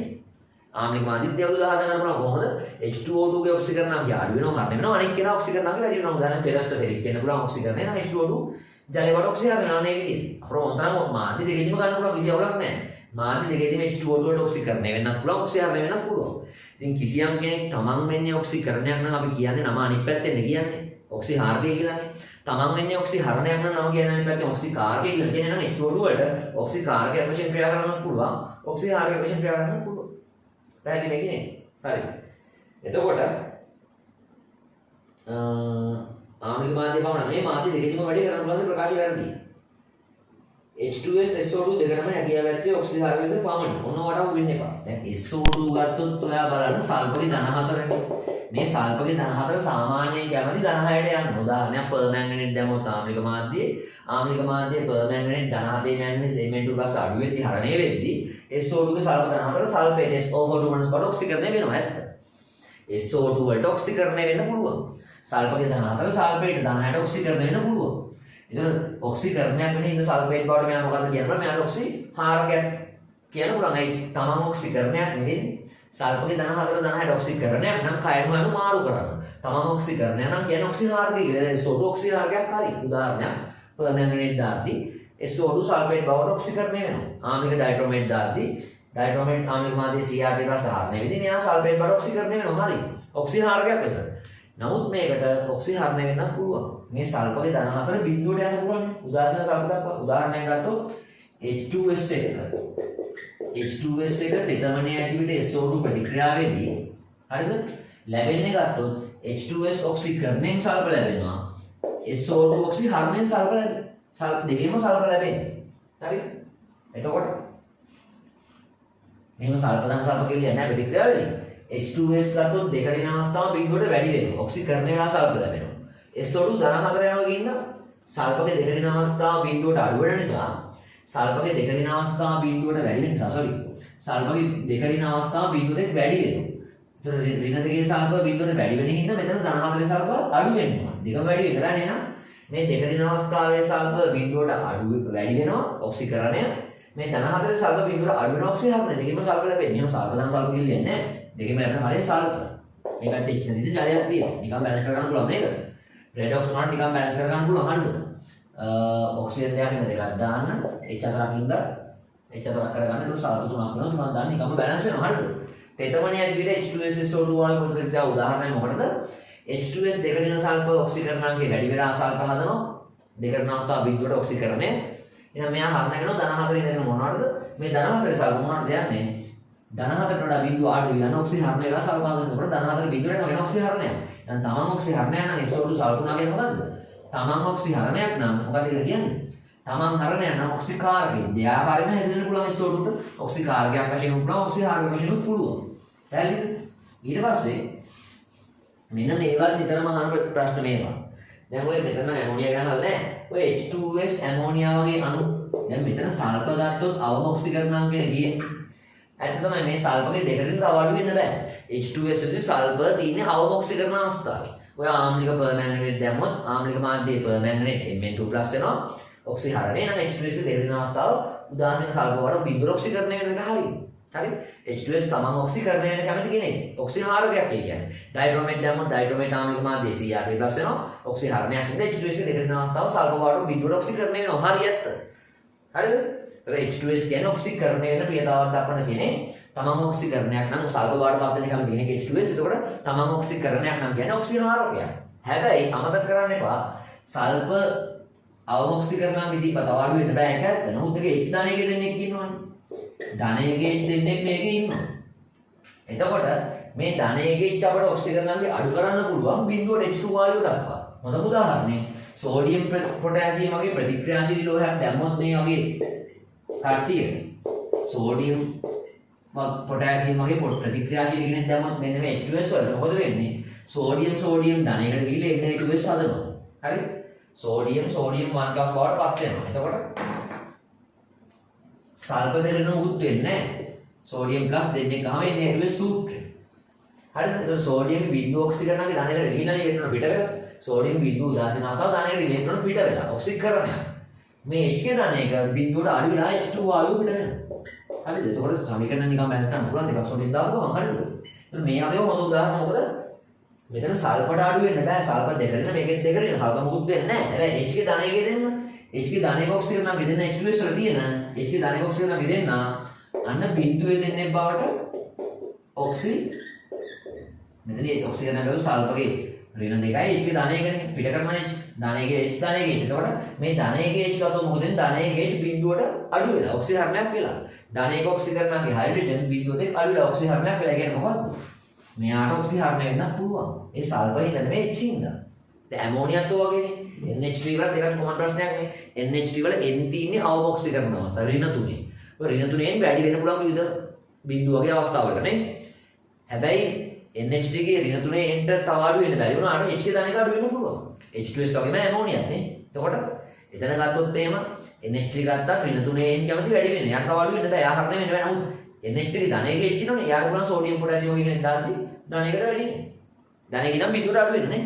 එතන මේ වගේ සිද්ධියක් ඕන නම් ඇමෝනියාවලක් තියෙනවා.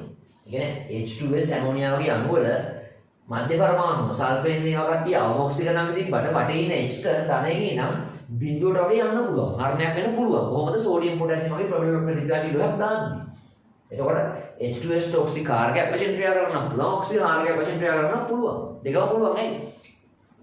දෙක දින අවස්ථාවේ සල්ෆර් පුළුවන් ආම්ලික පර්ණයන්ට ඔය හේන දාද්දි බිඳුවට සල්ෆරේට් වැඩිලා ඔක්සිකරණය වෙනවා. සෝඩියම් වගේ හේන දාද්දි සල්ෆර් වෙන්නේ නැහැ. මේ ධනයේ තියෙන H ධනයේ H ඔක්සිජනක අඩු කර ගන්නවා බිඳුවට ඔක්සිජන් හරි වෙනවා කියන්නේ H2S ඔක්සිජන් හරි වෙන්න පුළුවන්. ඉතින් හරි වෙන්න පුළුවන් කියන ඔක්සිජන් කාර්කයක් වශයෙන් ක්‍රියා කරන්න පුළුවන්. දෙකම පුළුවන්. හරිද? එතකොට දී ප්‍රකාශය වැරදි. නේ? ඒතර එහා බින් තමයි හරි උත්තරයක් එක ගන්න බෑ. උත්තරේ එහා බින් වැරදි උත්තරයක් එක තමයි එන්නේ. පැහැදිලි මේකනේ. ගොඩක් අමාරු නැහැ මේවා. අර මම අද ඇත්තටම මේ තෝරගත්තේ 2019 ටික මම තෝරගත්තේ මේවයි ගොඩාම තියෙන රෙඩොක්ස් සහ ජෙනරල්. පැහැදිලිද කියන්නේ? ඉනෝගනික් තියරි අහලා නැහැ වැඩි. ඉතින් හැම අවුරුද්දෙම නම් එහෙම වෙන්නේ නැහැ. රචනකේ කොහොමත් දෙඩි පිටිම ඉනෝගනික් ගොඩාක් අහනවනේ. ඒකින්ද පොඩ්ඩක් දැන් 2019 අපිට අඩු කරලා තිබ්බේ ඉනෝගනික් පැත්ත අඩු කරලා ඒ ප්‍රශ්න වලට රිංග් වල රෙඩොක්ස් කොටස් ජෙනරල් කොටස් ඒවත් එක මික්ස් කරලා ප්‍රශ්න අහන්න පුළුවන්. හරි දැන් ඊගා ප්‍රශ්නෙට ඊගාට බලන්න 37 අන්න ඒක නම් ගොඩාම තියෙන අන්න ඒක නම් ගොඩාම ඩීග්‍රෝ සම්බන්ධ දේවල් තමයි අහලා තින්නේ. හරි ඉතින් ජෙනරල් දේවල් අහලා අඩුයිනේ. 37 වෙනි ප්‍රශ්නේ බලන්න. තුනඩී මොඩාවලින් ඉහළම පරමාණු ශක්තිය සිං. කොහොමද? 3D මොඩාවලින් ඉහළම ස්ථායි වින්‍යාස තියෙන කාටද? 4:3D 4:3D ස්ථායි වින්‍යාස තියෙන තුනඩී වලින් කවුද? සිංගල්ට එනම් ස්ථායි වින්‍යාස තියෙන කෙනා තමයි ඉලෙක්ට්‍රෝන ගලවන්න අමාරුම. එතකොට I1 වැඩිම සිම්පල් තමයි. ඒක බොහොම සරල දෙයක්. අපි අර ලෝහක බන්ධනය කියන්නේ 3D මොඩාවල ද්‍රවාංගික ආකාරයක් කියන 3D මොඩාවල අතරින් ස්ථායි වින්‍යාසයේ සිම්පල්ට පවතී කියලා ඉතින් ඉලෙක්ට්‍රෝන වින්‍යාස ස්ථායිදී මොකද වෙන්නේ? ඒ උච්ච වලට පොදුනේ. I1 ගොඩක් වැඩිනේ. ඉලෙක්ට්‍රෝන ගලවන්න අමාරුනේ ස්ථායි වින්‍යාසයක් කරනකොට 3D වලින් 3D කාටවත් උච්ච වින්‍යාසයක් නැහැ වගේ. නමුත් ඒ තීන වින්‍යාස වලින් ස්ථායි වින්‍යාස කියන 3D වලින් සිං 4:3D10. එතකොට ඒකින්ද ස්ථායි වින්‍යාස තියෙන කෙනා තමයි ඉලෙක්ට්‍රෝන ගලවන්න අමාරු වෙනවා. වැඩි ශක්තියක් ඉලෙක්ට්‍රෝන ගලවන්න ඕනේ. කියන්නේ I1 පළමු ආයනික ශක්තිය වැඩි 3D වලින් සිං කියලා තමයි හරියට. SP මොඩල් වගේ වල ආයන වගේ නෙමෙයිලු D ගුණ ආයන උච්ච වින්‍යාස ගන්නේ කලාතුරකින්. ඌ ඇත්තටම ඉතින්නේ. දැන් S ගුණයේ සෝඩියම් ආයනයක් හදද්දී සෝඩියම් ප්ලස් නියොන් වින්‍යාසය. P ගුණයේ ඇලුමිනියම් ආයනයක් හදද්දී Al3 ප්ලස් ඒත් නියොන් වින්‍යාසය වගේ නේ. කැල්සියම් S ගුණයේ ආයනයක් හදද්දී Ca2 ප්ලස් ආගන් වින්‍යාසය. P ගුණයේ ෆ්ලුවරින් ඉලෙක්ට්‍රෝන ග්‍රාම් F- එද්දී නියොන් වින්‍යාසය. ක්ලෝරින් ඉලෙක්ට්‍රෝන ග්‍රාම් Cl- එද්දී ආගන් වින්‍යාසය. උච්ච වින්‍යාසය ගන්නවනේ SP ගුණ වල මුල් ඩ්‍රොප්. හැබැයි D බ්ලොක් වල උච්ච වින්‍යාසය වලට හම්බෙන්නේ කාගෙද ඇත්තටම? ඔය ස්කැන්ඩියම් 3+ වගේ කෙනෙක්, ටයිටැනියම් 4+ වගේ මිසක් අනිත් ඒවාදී හම්බෙන්නේ නැහැ නේද? ඉලෙක්ට්‍රෝන ගැලෙව්වා කියලා ධනායන හැදුවා කියලා D බ්ලොක් වල ඉතින් copper 2+ Fe2+ බලන්න C2+ ඒවායිදී උච්ච වින්‍යාසයක් ලැබෙන්නේ නැහැ නේ. ඔන්න ස්කැන්ඩියම් ගෙන් 3ක් ඉලෙක්ට්‍රෝන කියලා ස්කැන්ඩියම් 3+ උච්ච වින්‍යාසය යන ආගන් වින්‍යාසය. ටයිටැනියම් 4+ අන ආගන් වින්‍යාසය නේ. ඒ වගේ එක්කෙනෙක් ස්කැන්ඩියම් ටයිටැනියම් නවුන්න ස්ථාවර උච්ච වින්‍යාස ගන්න අයන තියෙන ස්කැන්ඩියම් 3+ Ti4+ වගේ. අනිත් ඒවා ඉතින් එහාට ස්ථාවර උච්ච වින්‍යාස ගන්න අවස්ථාවට හම්බෙන්නේ නැහැ නේද කැටාන වලදී. එහෙනම් ඒක ප්‍රකාශ හරියද? ඒක අවුලක් නැහැ නේද? කලාතුරකින් තමයි D ගුණයේ ලෝහ කැටාන හදද්දී උච්ච වින්‍යාස ගන්න ධනායන හදද්දී ලෝහයන හදද්දී. එතකොට SP වල හැබැයි උච්ච වින්‍යාසෙ අයන හදද්දී ගන්නවනේ. එතකොට නමුත් D ගුණය එහෙම හැම විටම ගන්නවා කියලා කියන්න අපිට බෑ. හරි? එහෙනම් B හරි. C වල තියෙනවා D ගුණයේ මෝල්ඩාර විද්‍යුත්තාපය S ගුණයේ මෝල්ඩාර විද්‍යුත්තාට වඩා වැඩි නම් ඒක බලමු මොකක්ද කියන්නේ ඕනම ආවර්තයක එකම ආවර්තය ඔස්සේ දකුණු පැත්තට ඇතුළේ ඉඳලා මොකද උච්චවල මතක කරන්න උච්චවල මතක කරාට පස්සේ ටික ගත්තට පස්සේ එකම ආවර්තයක් ඔස්සේ වමින දකුණ මොකද ඉන්නේ පොටෑසියම් කැල්සියම් ස්කැන්ඩියම් ටයිටැනියම් මොම යද්දි එක මොන ආවර්තයක් ගත්තා lithium beryllium boron carbon nitrogen oxygen fluorine උච්චවල ඇර ගමම මේ කියන්නේ උච්චවල ඇර එකම ආවර්තය ඔස්සේ දකුණු පැත්තට යද්දි විද්‍යුත්තාව වැඩි වෙනෝනේ ඒක ඕන කෙනෙකුට පොදුයි ඒක D ගුණය කියලා අමුත්තක් වෙන්නේ නැහැ කොහොමද ආවර්තයක් ඔස්සේ දකුණට යද්දි විද්‍යුත්තාව වැඩි වෙනවා දැන් මේ කතන්දරේ හරිද බලන්න 3D ගුණයේ මොඩල් විද්‍යුත්තාවන් S ගුණට වැඩි. හරිනේ S ගුණ වම් පැත්තේ කොනේ වම් බබුවේ වම් පැත්තේ කොනේ තමයි විද්‍යුත්තාව අඩුම කට්ටිය. එහෙනම් පොටෑසියම්, කැල්සියම්, ස්කැන්ඩියම් ටයිටනියම් ඔහොම යද්දී දකුණු පැත්තට යන්නේ ලීගුණ පැත්ත ඉස්කුණු වම් පැත්තකනේ නම් S බ්ලොක් වලට D බ්ලොක් වල මේ කට්ටිය මේ විදුලිය දා වැඩි ප්‍රශ්නයක් නෑ ඒක හරියි. පරමාණුකාරයන් නමුත් ඒවායේ පරමාණුකාරයන් අනුරූප S ගුණයෙන් වලට වල පරමාණුකාරයන්ට වඩා අඩුයි. මොකද ඒක අහන්න දෙයක්ද? එකම ආවර්තය ඔස්සේ දකුණු පැත්තට ඇද්දි අරයක් අන ජෙනරල් එකෙන් තියෙනව නෑ කිව්වටනේ. දැන් මේ දැක්ක 2019 ප්‍රශ්න මොඩල් එක. ජෙනරල් කෙමිස්ට්‍රි ප්‍රශ්න රින්ග් වන ඉනෝගනික් අසර. හරි ඉදිරියේදී බලාපොරොත්තු වෙන්න පුළුවන් එකකින් මේ වගේ ප්‍රශ්න. හරිද? දැන් ගිය පාර පේපර් එකේ දාන්නේ MCQ එකේ සංගත සංකීර්ණ. හරි P ගුණ ප්‍රැක්ටිකල් S ගුණ සම්බන්ධව ප්‍රතික්‍රියා ඒ කිසි දෙයක් චෙක් කරලා තිබුණ නැහැ. ඉනෝගනික් ප්‍රශ්නයක් මම කියන්නේ හැම අවුරුද්දෙම එහෙම නැහැ කියලා. හිටි ගමන් සමහර කවුරුද වලදී රචනයේදී ගොඩාක් එළින්ම ලකුණු 100ක් ස්ට්‍රක්චර් එක ෆුල් ඉනෝගනික් ඊට පස්සේ ලකුණු 75 කොටස් දෙකක් ෆුල් ඉනෝගනික් කියනවා. ඒවා ගොඩාක් ඒවා අනින්දා MCQ වලට දානවා ඉනෝගනික් එක ජෙනරල් රිඩොක්ස් මික්ස් කරලා. දැන් මෙතන ගත්තොත් මේකේ ඔයාලට තියෙන්නේ පරමාණු වල ආරේ සම්බන්ධ දැනුම. ශක්ති මට්ටම් ගාන සමාන නම් මොකද්ද තියරිය? ලිතියම්, බෙරිලියම්, බෝරෝන් කාවට හැම ශක්ති මට්ටම් දෙක බැරි. සෝඩියම්, මැග්නීසියම්, ඇලුමිනියම් ශක්ති මට්ටම් තුන බැගින් එක ගන්න. හතරවෙනි ආවර්තේ පොටෑසියම්, කැල්සියම්, ස්කැන්ඩියම්, ටයිටනියම් මේ හැම ශක්ති මට්ටම් හතර බැරි. ශක්ති මට්ටම් ගාන සමාන නම් මොකද්ද තියරිය? එකම ආවර්තයකට ශක්ති මට්ටම් ගාන සමානනේ. ශක්ති මට්ටම් ගාන සමාන නම් වමේ කෙනාගේ ආරය වැඩි, දකුණේ කෙනාගේ ආරය අඩුයි කියන පාඩම් කරන තියරිය නේ. කොහොමද ශක්ති මට්ටම් ගාන වැඩි නම් ආරය වැඩි නේ. ශක්ති මට්ටම් ගන්න සමානෙදී පරමාණුකාරය කොහොමද උදාසීන පරමාණු වලේ ශක්ති මට්ටම් සමාන නම් ශක්ති මට්ටම් ගන්න සමාන ඉලෙක්ට්‍රෝන පිරිච්ච කොහොමද ගන්නේ ප්‍රධාන මට්ටම් ගන්න සමාන නම් ප්‍රධාන ඉලෙක්ට්‍රෝන පිරියදී ප්‍රධාන ශක්ති මට්ටම් ගන්න සමාන වෙන අවස්ථාවේදී කොහොමද ගන්නෙ? එකම ආවර්තයේ වමේ කෙනාට වඩා දකුණේ කෙනා පොඩි. මොකද එකම ආවර්තයේ කට්ටිය වල ශක්ති මට්ටම් ගන්න සමානයි. ඉලෙක්ට්‍රෝන පිරිච්ච ශක්ති මට්ටම් ගන්න එකම ආවර්තයගේ සමානයි. පළවෙනි ආවර්තයේ හයිඩ්‍රජන් හීලියම් මේ ශක්ති මට්ටම ඉලෙක්ට්‍රෝන පිරියට. දෙවෙනි ආවර්තයේ ලිතියම් දැන් නේද දක්වා ශක්ති මට්ටම් දෙකක ඉලෙක්ට්‍රෝන පිරියට. ඒ වගේ කන්ට්‍රෝල් සම්බන්ධ. එතකොට හතරවෙනි ආවර්තයේ කට්ටිය ඉලෙක්ට්‍රෝන ශක්ති මට්ටම හතරක පිරියට. එතකොට ශක්ති මට්ටම් ගන්න සමානයි හතරවෙනි ගන්නේ හැමෝම ගන්න. එතකොට ඒක තියෙන්නේ මොකද? ඕනම ආවර්තයක එකම ආවර්තයක ගත්තොත් ඕනම ආවර්තයක එකම ආවර්තයක ගත්තොත් වමේ ඉඳන් දකුණු පැත්තටදී අර කුඩා වෙනවා. වමේ කෙනා තමයි අර ලොකු වෙන්නේ නේද? එතකොට වමේ කෙනා ගත්තොත් දැන් හතරවෙනි ආවර්තයේ පොටෑසියම් තමයි අර වැඩිම. ඊකට කැල්සියම්. දකුණට යන්නේ නැහැ හතරවෙනි ආවර්තයේ අර කුඩා වෙනවා. ඉතින් ඒකට අතරේ හරියනේ අවුලක් නැහැ. S ගුණුවේ ඉන්නේ පොටෑසියම් කැල්සියම් තමයි D ගුණුවේ දකුණු පැත්තේ ඉන්නේ. එතකොට D ලෝකයේ හරිය කුඩායිනේ. හරියට ඒක ප්‍රශ්නයක් නැහැ. D අවර්ණ සංයෝග සාධන 3D ගුණයෙන් ගොඩනගන්නේ Ti සහ සිංක් ටයිටේනියම් හදනවා 4+ කියලා කැටායනයක්. එයා ජලිමාන්තික අවර්ණයි. ඊට පස්සේ බලන්න සිංක්ගේ හැමදේම අවර්ණයිනේ. මේ ටයිටේනියම් සමහරක වර්ණ අහුනේ උදාහරණයක් Ti3+ දම් පාටයනයි. Ti3+ දම් පාටයනයි. නම් Ti4+ වගේ අවර්ණ අවස්ථා Ti ගේ තියෙනවා. සිංක් 2+ අවර්ණයි. ඉතින් මේක අපි Ti ගැන දැනගන්න ගත්තත් උත්තරේ ගන්න පුළුවන්. ඇයි? S ගුණෝ පටන් ගන්න ස්කැන්ඩියම්ගෙන් D ගුණෝ පටන් ගන්න ස්කැන්ඩියම්ගෙන් D බ්ලොක් 3D පටන් ගන්න ස්කැන්ඩියම් එන්ඩ් එක සිංක් ඔය පටන් ගන්න කෙනයි ඉවරන කෙනයි මොකද හදුවත් අවර්ණයි කියලා කියනවා මතකද D බ්ලොක් පටන් ගන්න ස්කැන්ඩියම් 21 3D මොඩල් 10ක් අපි ඉගෙන ගන්නවානේ ස්කැන්ඩියම් සිංක් දක්වා 3D මොඩල් පටන් ගන්න ස්කැන්ඩියම් හදන අයන ඒවා 90 ගානක්ම අවර්ණයි විශේෂයෙන් ඔය සංයෝගයේදී ඇනයින වර්ණ වතුන නිසා කැටයන ගැන අපි කතා කරමුකෝ. හරි. දැන් මෙහෙමනේ පොටෑසියම් ප්ලස් අවර්ණ වලට කේමෙන හො දන්නයි ප්‍රධානමනේ දම්මින්නනේ. එතකොට D ගුණුවේ ගත්තොත් වර්ණවත් කැටයන ගොඩක් ඉන්නවා. නමුත් D ගුණුව පටන් ගන්න ස්කැන්ඩියම්ගේ ස්කැන්ඩියම් 3+ විතරනේ තියෙන්නේ. එන්ඩ් එක සිංගේ සිං 2+ විතරනේ. ඔය දෙන්න හදන අයන ගත්තොත් සංගත සංකීර්ණ ගත්තත් මොනව ගත්තත් අවර්ණයි. හරි. එතකොට සංයෝගයකදී විශේෂයෙන් ඒ ඇනයිනයක් ඇවිල්ලා පර්මැන්ගනේට් ඩයික්‍රොමේට් එහෙම කෙනෙක් ඇවිල්ලා වර්ණවත් වෙන්න පුළුවන් සංයෝගයක් නෝ තනි ආයනය ගත්තොත් ජලී මාධ්‍යයේදී 3D කැටයන ජලී මාධ්‍යයේදී ගොඩක් ඒවා වර්ණවත් වුණාට 3D ගුණුවේ අපිට හවුත් එහෙම ජලී මාධ්‍යයේ අවර්ණ කැටයන කියලා එකපාරට මතක් වෙන්න ඕනේ. හරිද? කවුද? ස්කැන්ඩියම් 3+ සිංක් 2+. ස්කැන්ඩියම් 3+ සහ සිංක් 2+ ඒගොල්ලෝ සංගත සංකීර්ණ හැදුවුණත් ඒගොල්ලෝ අවර්ණයි.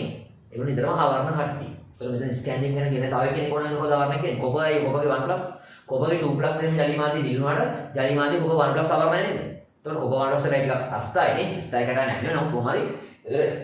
අවර්ණ කැටයන අවර්ණ සංයෝග කිව්වහම කැටයන ගැන හිතන්න. මෙහෙමයි හොඳේ. ඇනයින වර්ණවත් තුනක් නම් ඒ සංයෝගය කොහොමත් වර්ණවත්. හරිද? මෙතන හිතන්න එපා ඇනයින වර්ණවත් එකක් කියලා. පොදුවේ අවර්ණ සංයෝග හදනවලු මේගොල්ලෝ හරිනේ දැන්. Ti4+ ගේ ක්ලෝරයිඩ් එක. ක්ලෝරයිඩ්, කාබනේට්, නයිට්‍රේට් ඕවා අවර්ණ යන අයනනේ. Chloride, bromide, carbonate, nitrate, phosphate ඕවා ඒවා අවර්ණ යන අයන.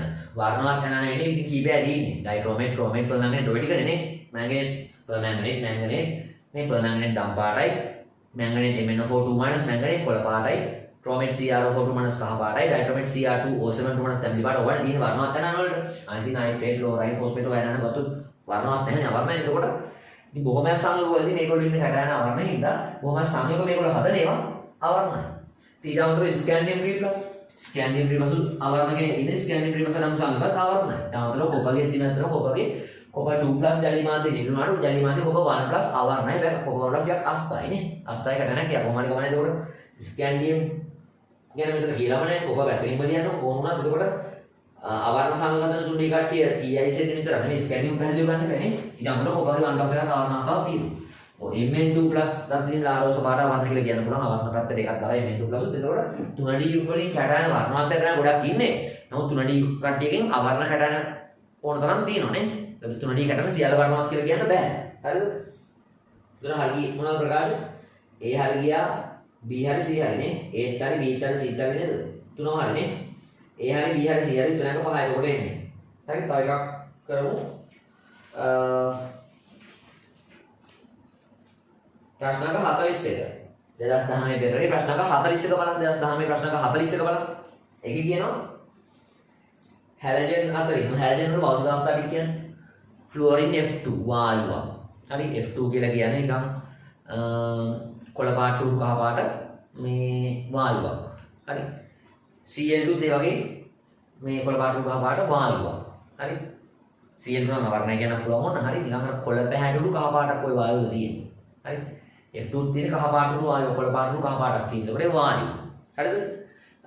F2Cl2 වායු, Br2 දුඹුරු පාට ද්‍රවයක් නේ. Br2 දුඹුරු පාට ද්‍රවයක්, I2 තදම තද දම් පාටයක්, කළු දම් කියලා අපි කියන්නේ තදම තද දම් පාට ඝනයක් I2 කියලා කියන්නේ. එතකොට F2Cl2 ගත්තොත් වායු, Br2 දුඹුරු පාට ද්‍රවයක්, I2 තදම දම් පාට කළු දම් කියන්න පුළුවන් තදම තද දම් පාට ඝනයක්. එතකොට හැලෙන අතරින් I2 ඝනයක් නේද Br2 ද්‍රවයේදී වම් පැත්තේ ප්‍රකාශය හරි ඉතින් I2 ඝනයක් Br2 ද්‍රවයක්. ඇයි? දැන් මම කියලා දෙන්නේ වම් පැත්ත හරිනම් හේතුව ලියන්නේ කියලා. අවසාන බහුවර්ණ 10 වෙනුවෙන් බහුවේ ප්‍රශ්න වලට පෙරළුවක් කියලා වීඩියෝ එකක් තිබ්බ බැලුවද ඒක? එතකොට ඒකදී මම පැහැදිලිව විස්තර කරනවා. මම දැන් මෙතන විස්තර කරන්නේ වම් පැත්තේ ප්‍රකාශය විතරයි මුලින් බලන්නේ. වම් පැත්ත වැරදුනොත් කෙලිම දකුණු පැත්ත බලනවා. නමුත් වම් පැත්ත හරි ගියොත් හේතුව ලියා ගන්න එයි මේක හරි ගියේ කියලා. දැන් වම් පැත්තේ ප්‍රකාශය හරිනේ. දැන් වම් පැත්තේ ප්‍රකාශය හරි. දැන් හේතුව ලියා ගන්න එතනම හරි කොලේ හරි ඇයි මේක හරි ගියේ කියලා. එතකොට මම හිතුවද මේ F2Cl2 වායු වෙලා ඇයි Br2 ද්‍රවයක් I2 ඝනයක් උනේ ඇයි කියලා. දැන් පස්වෙනි කාණ්ඩේ කොහොම එකක් නැද්ද? නයිට්‍රජන් N2 වායුව, ෆොස්ෆරස් ඝන. ෆොස්ෆරස් P4 වශයෙන් තියෙන ඝනයක්. ඒක නැචරල් වැදගත් දෙයක් නෙමෙයි. හයවෙනි කාණ්ඩේ බැලුවද? ඔක්සිජන් O2 වායුවක් නේ. සල්ෆර් රොම්බසි සල්ෆර් S8 එකේ තියෙන ඝනයක්. ඒකට නම් පදේ සම්බන්ධය. කාණ්ඩේ පහළ කට්ටිය බර වැඩින ස්කන්ධ අණු ස්කන්ධ වැඩින කාණ්ඩේ පල්ලෙහා ඉන්න කට්ටිය ඒගොල්ලෝ ඝන අවස්ථාව වගේ තියෙන්නේ නේ. උඩ කට්ටිය වායු. හැලු කට්ටිය නේ මොහොම සම්බන්ධයක් වෙන්නේ නැද්ද? වායු දැන් ඝන ද්‍රව වායු තුනම තියෙන කාණ්ඩේ තමයි හැලජන් කාණ්ඩේ. අනික කාණ්ඩවල ඝන ද්‍රව වායු තුනම මොකද මුළු අගුවටම ද්‍රව දෙකයි තියෙන එකක්. Br2 ද්‍රවය අනික රසදිය ලෝහයක් ද්‍රවයක් රසදිය නේ. ද්‍රව දෙකයි අගුවටම තියෙන්නේ. ඒතකොට ඒකින්ද ඝන ද්‍රව වායු තුනම තියෙන කාණ්ඩේ තමයි හැලජන් කාණ්ඩේ. ඒතකොට අනිත් කාණ්ඩ ගන්න නයිට්‍රජන් ෆොස්ෆරස් ගන්න ඔක්සිජන් සල්ෆර් ගන්න. එතකොට කාණ්ඩේ උඩ ඉන්න කෙනා හැලුගෙන වායු අවස්ථාවෙම තියෙනවා. බර කෙනා ඝන අවස්ථාවට වගේ තියෙනවා නේ. එතකොට මොකක්ද මේ සම්බන්ධය? නම් මෙතන ගත්තොත් ඇත්තටම මේක පහදන්න පුළුවන්. බ්‍රෝමීන්ට වඩා අයඩින්ගේ අණු ස්කන්ධ වැඩිනේ. දැන් ෆ්ලුවරින් ක්ලෝරින් අණු ස්කන්ධ ගොඩක් අඩුයි. බ්‍රෝමීන් වැඩි ටිකක්. අයඩින් තවත් වැඩි. අණු ස්කන්ධ වැඩි කට්ටිය වායු අවස්ථාවේ නෙමෙයි හැමෝම නම් පහදන්න පුළුවන් ඒකේ. තව පැහැදීමක් කරන්න පුළුවන්. මේ බය තියෙනවා අන්තර් අණු බල වර්ගය මොකද්ද? නිර්ද්‍රව්‍ය අණුනේ F ඉරක් F Cl ඉරක් Cl Br ඉරක් Br I ඉරක් I. එතකොට නිර්ද්‍රව්‍ය සහ සංයෝජ බන්ධන තියෙන්නේ. මේවා නිර්ද්‍රව්‍ය අණු. මොකද එකම ජාතියේ පරමාණු හදපු අණු ගත්තොත් O2 N2 Cl2 ඒවා හැමෝම නිර්ද්‍රව්‍ය අණු. නිර්ද්‍රව්‍ය අණු වල මොනවද තියෙන්නේ? ලන්ඩන් අපකිරණ වර්ගණයි තියෙන්නේ. හරිද? එතකොට තව සම්බන්ධයක් තියෙනවා. ඔන්න වගේ නිර්ද්‍රව්‍ය අණුවක් ප්‍රමාණය විශාල නම් අරේ විශාල පරමාණු වල හැදිලා තියෙන්නේ. දැන් පරමාණු ගොඩකින් හදනොත් ඒක විශාලයිනේ. දැන් F2Cl2 Br2 I2 හැමෝම ද්වි පරමාණු අණු. පරමාණු ගාන වෙනසක් නැහැ. හැබැයි අරය ගත්තොත් කාණ්ඩේ පල්ලෙහාගේ ඉලෙක්ට්‍රෝන ප්‍රීති ශක්ති මට්ටම් ගන්න වැඩි නේද? දැන් ෆ්ලුවරින් ගේ ශක්ති මට්ටම් 2ක ඉලෙක්ට්‍රෝන. ක්ලෝරින් ගේ ශක්ති මට්ටම් 3ක ඉලෙක්ට්‍රෝන. බ්‍රෝමින් ශක්ති මට්ටම් 4ක ඉලෙක්ට්‍රෝන. අයඩින් 5ක ඉලෙක්ට්‍රෝන. එතකොට ඉලෙක්ට්‍රෝන ප්‍රීති ශක්ති මට්ටම් ගන්න වැඩි කියන්නේ අරේ වැඩි නේද? මම ඉස්සෙල්ලා කිව්වා අරේ විශාල පරමාණු ගත්තොත් එහෙනම් බන්ධන හදන්නේ ඈතින්. දැන් බන්ධන දිග වැඩි. එතකොට කොහොමද අරේ විශාල පරමාණු තියෙනවා නම් යම් කිසි අණුවක ඒ අණුව විශාලයි. පෘෂ්ඨ වර්ග බලය වැඩි. ඔය නිර්ද්‍රව්‍ය අණුවලදී අණුවක පෘෂ්ඨ වර්ග බලය වැඩි වෙද්දී අර ලන්ඩන් අපකිරණ බල කියන දුබල බල වර්ගයේ ඒක දුබලාන්තරාංග බල වර්ගයක් නේ. ඒ දුබල එක උනත් වැඩිපුර තියෙනවා. වැඩිපුර තියෙද්දී දුබල එක උනත් යම් තාක් දුරකට ප්‍රබලත්වයකටපත් වෙනවා. සාමාන්‍යයෙන් ලන්ඩන් අපකිරණ බල කියලා අපි කියන්නේ නිර්ද්‍රව්‍ය අණු අතර හට ගන්නා අන්තරාංග බලය මේක දුර්වලයි. හරි. එතකොට හැබැයි ඔය නිර්ද්‍රව්‍ය අණුවක් උනත් ප්‍රමාණයෙන් විශාල නම් අරේ ගොඩක් විශාල පරමාණුන් හැදිලා නම් දැන් ෆ්ලුවරින්ට වඩා අයඩින් ගොඩක් විශාල පරමාණුවක් නේ. බ්‍රෝමින් අයඩින් ගත්තොත් එහෙම ශක්ති මට්ටම් 4යි අයඩින් ශක්ති මට්ටම් 5යි. එතකොට අරේ තවත් වැඩි අයඩින් නේ. එතකොට ඔය ශක්ති මට්ටම් ගන්න වැඩි කෙනා අරේ වැඩිනේ. ඔය අරේ වැඩි කට්ටිය බන්ධන හදන්නේ ඈතින් නේද. එතකොට අණුවේ පෘෂ්ඨ වර්ග බලය වැඩිනේ. දැන් Br2 අණුවට වඩා I2 අණුවේ පෘෂ්ඨ වර්ග බලය වැඩි. එතකොට අර ලන්ඩන් අපකිරණ බල වල ප්‍රබලත්වය වැඩි වෙලා ඒ දුබලාන්තරාංග බල වර්ගයන්නේ ලන්ඩන් අපකිරණ බල කියන්නේ දුබල වුණාට මෙතනදී යම් තාක් දුරකට ප්‍රබලත්වයකටපත් වෙනවා. හරි. එතකොට ඇත්තටම ගත්තොත් එහෙම දුබලාන්තරාංග බල තියෙන කට්ටිය ස්වභාවිකව කාමෝෂණත්වය මොනවා වගේද තියෙන්නේ? දැන් කාබන් ඩයොක්සයිඩ් නිර්ද්‍රව්‍ය යනවා. N2 නිර්ද්‍රව්‍ය යනවා. මම කිව්වේ දී පරමාණු ගන්න ගත්තොත් කොහොමද එකම ජාතිය නම් සම පරමාණු දී පරමාණු ගන්න N2 F2 Cl2 H2 ඒවා එකම ජාතියේ පරමාණු දෙන්නෙක් බන්ධන හදපු දී පරමාණු ගන්න ගත්තොත් සම පරමාණු දී පරමාණු ගන්නනේ. ඒවා කොහොමද නිර්ද්‍රව්‍යයි? දැන් කාබන් ඩයොක්සයිඩ් වගේ විෂම පරමාණු ගන්න ගත්තත් දැන් දී ද්‍රව්‍යුනේ පාඩම මෙතන කරන්න වෙලාවක් නැහැ හොඳේ. කාබන් ඩයොක්සයිඩ් ගත්තත් අර මේ බල සටහනක් ඇඳලා මාක් කරලා පෙන්නනවානේ කාබන් ඩයොක්සයිඩ් මේ බල මේ මොනවද කියලා නම් මම ඉතින් දැන් කියන්න වෙලාවක් නැහැ හොඳේ. මේ බලයට මේ බලය කැපිලා ගියාම රේඛීය හැදෙන්න මේකට මේ කැපිලා ගියාම නිර්ද්‍රව්‍ය යනවා CO2. දැන් මේවයි පොඩිම බලයක් නැහැ. N2 H2 කිසිම බලයක් මාක් කරන්න බෑ පොඩිම නිර්ද්‍රව්‍යයි. එකම ජාතියේ පරමාණු වලින් හැදිච්ච මේ දී පරමාණු වලට කොහොම ඒවා නිර්ද්‍රව්‍යයි. හරි ඉතින් මේ වගේ විෂම පරමාණු උනාට මේ බල කැපිලා මේවා නිර්ද්‍රව්‍යයි CO2 වගේ යනවා. ඔය නිර්ද්‍රව්‍ය යන ගත්තොත් මොනවා වගේද තියෙන්නේ? වායු නේද? CO2 N2 F2 ගොඩක් ඒවා වායු නේද තියෙන්නේ. වැල් කියන එක. එතකොට එකෙන් කියවෙන්නේ මොකද? නිර්ද්‍රව්‍ය අණු අතර තිබෙන්නේ ලන්ඩන් අපකිරණ බලය ඒවා තරම් ප්‍රබල නැත. එහෙනම් අන්තරාංග බල ප්‍රබල නැති කට්ටිය වායු අවස්ථාවේ තියෙන කැමති. පැහැදිලි කියන එක. හරි. එහෙනම් එකම ජාතියේ පරමාණු අතර නම් බන්ධන තියෙන්නේ N2 F2 Cl2 H2 ඒ වගේ O2 ඒවා ගත්තොත් ඒවයි තින්නේ දුබල ලන්ඩන් අපකිරණ බල. ඒවා අන්තරාංග බල වලින් දුබල කට්ටිය. එහෙම අය තියෙන කට්ටිය මොකද වෙන්නේ? ඒවා ගත්තොත් වායු අවස්ථාව තමයි තියෙන්නේ. දැන් ප්‍රබල අන්තරාංග බල තියෙන කාගේද? ජලය ගත්තොත් අන O විරාග H3 H+ දෙන්න O- දෙන්න අන්තරාංග H බන්ධන. H2O2 ගේ අන්තරාංග H බන්ධන. අන්න ඒ වගේ කට්ටිය ද්‍රව අවස්ථාවේ තියෙනවා. මෙහෙම දැන් ඇමෝනියා ගත්තොත් ඇමෝනියාගේ H බන්ධන තිබ්බට ඒක ප්‍රබල H බන්ධන නෙමෙයි හොඳේ. ඇමෝනියාගේ තියෙන්නේ සාමාන්‍ය වශයෙන් H බන්ධන ප්‍රබල H බන්ධන කියන්න බෑ ඒකට. ඒකින්ද ඇමෝනියා වායුව. ප්‍රබල H බන්ධන තියෙන කාගේද? HFK ජලය ඒව ද්‍රවණේ. පැහැදිලි මේ කියන එක. දැන් මෙතන මොකද්ද මේ සිද්ධිය? F2 නිර්ද්‍රව්‍යයි. වායුව. Cl2 නිර්ද්‍රව්‍යයි. වායුව. Br2 නිර්ද්‍රව්‍යයි ද්‍රවයක්. ඒ ද්‍රවයක් උනේ කොහොමද? I2 නිර්ද්‍රව්‍ය නමුත් ඝණයක්. සාමාන්‍ය නිර්ද්‍රව්‍ය අණුවලදී ලන්ඩන් අපකිරණ බල දෙද්දී වායු අවස්ථාවක් තියෙන්නේ. ඇයි මේ Br2 ද්‍රවයක් වෙන I2 ඝණයක් වෙන්නේ ඇයි? එතන අරය සිද්ධිය. අරය ගොඩාක් වැඩි වෙද්දී අණුවේ පෘෂ්ඨ වර්ග බලය වැඩි. අරය ගොඩාක් විශාල පරමාණු ආර්ථකේ පල්ලෙහාට වෙන්න ඉන්න අණු පරමාණු ගත්තොත් ඔහුගේ පහළ වෙන්න ඉන්න පරමාණු අරය විශාලයි. ඒ වගේ කට්ටිය අණු හැදුවට පස්සේ නිර්ද්‍රව්‍ය වුණත් වැඩක් නැහැ. අණුවේ පෘෂ්ඨ වර්ග බලය ගොඩක් වැඩි හින්දා ලන්ඩන් අපකිරණ බල ප්‍රබලත්වයෙන් වැඩි. ලන්ඩන් අපකිරණ බල කියන්නේ අපි ගණන් ගන්න දුබලාන්තරාංග බලයක්. නමුත් මේ දුබලේ වුණාට ඒවා විශාල ප්‍රමාණයක් ප්‍රබල වැඩි වශයෙන් ඇති වෙන කොහොමද? අණුවේ පෘෂ්ඨ වර්ග බලය වැඩි වෙද්දී. එතකොට අර අන්තරාංග බල වල ප්‍රබලතාවය වැඩි වෙනවා. මොකද ලන්ඩන් අපකිරණ බල දුබල කෙනා ප්‍රබල බවටපත් වෙනවා. හරිද? එතකොට අන්න ඒක තමයි හේතුව ඇත්තටම. එහෙනම් නිර්ද්‍රව්‍ය අණු සාමාන්‍යයෙන් වායු අවස්ථාවේ තියෙන්නේ. නමුත් බ්‍රෝමීන් අයඩින් වගේ නිර්ද්‍රව්‍ය අණු ගත්තොත් Br2 I2 වගේ නිර්ද්‍රව්‍ය අණු ගත්තොත් ඒවා ද්‍රව හෝ ඝනනේ නේ. හේතුව ඒවා අතිවිශාල අණු. ඒ විශාල පෘෂ්ඨ වර්ග බලය ගොඩක් වැඩි. ඒකින්ද ලන්ඩන් අපකිරණ බල ප්‍රබලත්වය වැඩි හින්දා ඒවා තියෙනවා ටිකක් එකිනෙකා ලං වෙලා ද්‍රව හෝ ඝන අවස්ථාවේ. දැන් වායුවකදී අංශු ගොඩක් ඈතින් තියෙන්නේ. හරිද? එතකොට ඒකෙනුත් පහදන්න පුළුවන් නැත්නම් ස්කන්ධයෙන් පහදන්නත් පුළුවන්. නිර්ද්‍රව්‍ය අණුවක් උනත් අණුක ස්කන්ධය වැඩි නම් ඒවා තියෙන්නේ වායු අවස්ථාවේ මේ ද්‍රව හෝ ඝන අවස්ථාවේ. හරි?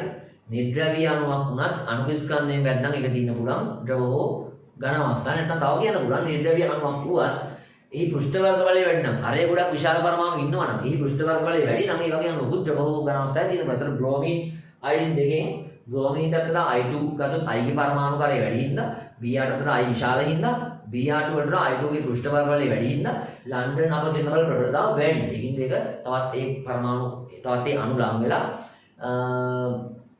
ඝන අවස්ථාවේ නැත්නම් I2 කියන්නේ අණුක දැරිසක් නේ. I2 කියන්නේ අණුක දැරිසක් කියලා අපි කියන I2 අණු යම් කිසි ත්‍රිමාන ස්වරූපයෙන් සකස් වෙච්ච අපි කියන එකට අණුක දැරිසක් කියලා I2 කියලා කියන්නේ. හරිද? එතකොට බ්‍රෝමීන්ගේ Br2 ටිකක් ඊට වඩා ඈතින් තමයි තියෙන්නේ. Cl2 ගත්තොත් තවත් අණු ඈතින් තියෙනවා වායු අවස්ථාව. F2 තවත් අණු ඈතින් වායු අවස්ථාව. එතකොට අණුක ස්කන්ධයෙන් වගේම ලන්ඩන් අපකිරණ බල ප්‍රබලත්වය අර පෘෂ්ඨ වර්ග බලය වැඩි වෙච්ච I2 වැඩි වෙන කෙනුත් ඔබ හදන්න පුළුවන්. Br2 ද්‍රවයක් වීම සහ I2 ඝනයක් වීම කියන එක. එහෙනම් දකුණු පැත්තට යන්න. දකුණු පැත්තේ ගෙලින් බලන්න. ස්කන්ධ කතන්දරේ නෑ. නමුත් මම කියන්නේ ස්කන්ධයට අමතරව අන්තරාංග බලනුත් මේ වායුවක් වීම ඝනයක් වීමට වඩා පහදන්න පුළුවන්. එතකොට හරි අණුක පෘෂ්ඨ වර්ග බලය වැඩිම සමග ලන්ඩන් බල වඩා ප්‍රබල වෙනවා. හරිනේ? එතකොට ඒ අදහස තියෙන්නේ නේද? Br2 වලට වඩා I2 වල අණු ස්කන්ධයෙන් නැත්තම් මොකෙන්ද? පරමාණු කාර්යය වැඩි හින්දා Br වලට I ගේ I2 කියන අණුවේ පෘෂ්ඨ වර්ග බලය වැඩි හින්දා එතනදී ලන්ඩන් අපකිරණ බල වඩා ප්‍රබල වෙනවා Br2 වලට ඒකින් ඝනයක් කියලා පහදන්න පුළුවන් නිසා එතකොට අපි හිතපු අදහස මේක තියෙන්නේ. එහෙනම් දකුණු පැත්තේ මම පැත්ත පහදන්න පුළුවන් උත්තරයක් කියන්නේ. දකුණු පැත්තේ මම පැත්ත පහදා දිය හැකි උත්තරයක් එක තමයි එන්නේ. ඒක ඔන්න ඔය විදිහට මේ අකාපරික රසායනයේ පොඩි ආවර්ජනයක් කරේ. එහෙනම් ඊළඟට මේ වගේම තවත් වීඩියෝ එකකින් හම්බ වෙමු. ඉනෝගනික් වල ඊගාව අවුරුද්දක බහුවර්ණ ප්‍රශ්න විවරණයකින්.